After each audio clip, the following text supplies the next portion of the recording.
Čia mes turime išvažiuojančią sėdynę. Čia klientui vaikų montavo. Šitos sėdynės, aš biškai sustabdysiu, šitos sėdynės turi savo specifikos. Dėl to, kad mes turime išsimatuoti žmogaus, bet nuo šičia iki šitą vietą ir žmogaus nuo užpakalio iki galvos. Ir mes tada, ir mums pasako automobilio markę, ir mes tada galim pasakyti, ar automobilis tiks ar netiks. Nes matot, šičia yra viskas gerai su Volvo, nes tai yra daug vietos labai kojom, kad galėtumėm išvažiuoti. Tai aš dabar išvažinėsiu.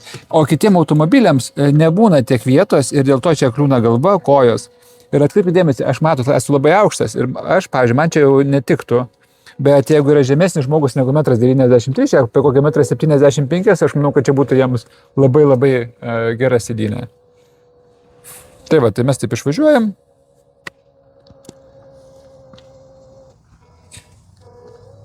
Ir matot, ta sėdynė yra programuojama tam, kad kuo daugiau išvažiuotų. Ir čia jau turim kažkokią tai vežimėlį ar kažką, kur persėst. Dažniausiai šitos dalykus perka mamos, kurios turi neįgaliuosius vaikus.